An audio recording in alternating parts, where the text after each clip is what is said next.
Welcome to Omega India TV news.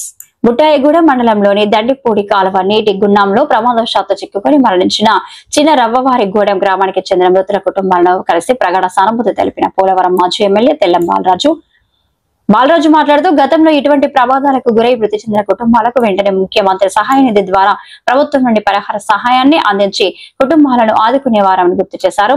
కూటమి ప్రభుత్వం కూడా మృతుల కుటుంబాలను ఆర్థిక సాయం అందించాలని డిమాండ్ చేశారు. ఈ కార్యక్రమంలో వైఎస్ఆర్సీపీ మండల కన్వీనర్ రత్నాజీ, ఆర్ఐటి సత్యనారాయణ, గోగులోతు మోహన్ రావు, దేవరాజు, సర్పంచ్లు బుచ్చిరాజు, వెంకటేశ్వరరావు తదితరులు పాల్గొన్నారు. 27 తారీఖున బుట్టాయిగూడెం మండలం దండిపూడి గ్రామంలో వాగులో ముగ్గురు యువకులు గల్లంత అయిన విషయం తెలిసిందే.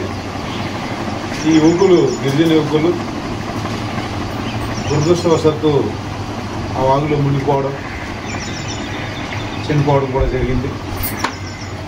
ఆ కుటుంబాలని పరామర్శించడానికి వైఎస్ఆర్ పార్టీ తరఫున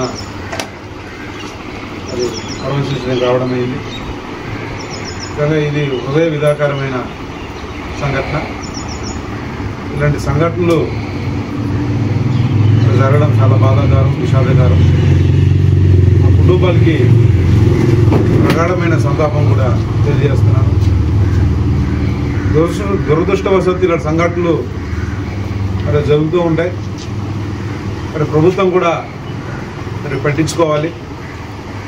మరి గతంలో ఈ విధంగా మన పోలవరం నియోజకవర్గంలోనే ఏలేరుపాడు, కుక్నూరులో కూడా మరి వాగుల్లో కొట్టుకుపోయిన గలంతమైన కుటుంబాలని ఆనాడు మాజీ ముఖ్యమంత్రి గారు జగన్మోహన్ రెడ్డి గారు కూడా ఆయన దృష్టిలో తీసుకెళ్తే మరి తక్షణమే వాళ్ళకి ఆ కుటుంబాలకి ఎక్స్గ్రేస్ ఇచ్చి ఆ రోజు ఆదుకోవడం అయింది. అదేవిధంగా ఈరోజు మరి మా చిన్నరవ్వారిగూడెం గ్రామంలో యువకులు ముగ్గురు కూడా మరి మేజర్లే.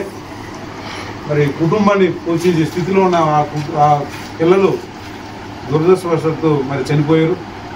మానవత దృష్టిలో పెట్టుకొని మానవత్వంతో ప్రభుత్వం కూడా, ఈ కూటమి ప్రభుత్వం కూడా ఒక్కొక్క కుటుంబానికి మరి 10 లక్షల రూపాయలు ఎక్స్గ్రేస్ ఇచ్చి ఆ కుటుంబాలను ఆదుకోవాలని మరి డిమాండ్ చేస్తూ మరి వారి కుటుంబాలకి నా ప్రగాఢమైన సంతాపం తెలియజేస్తూ సెలవు తీసుకుంటాను.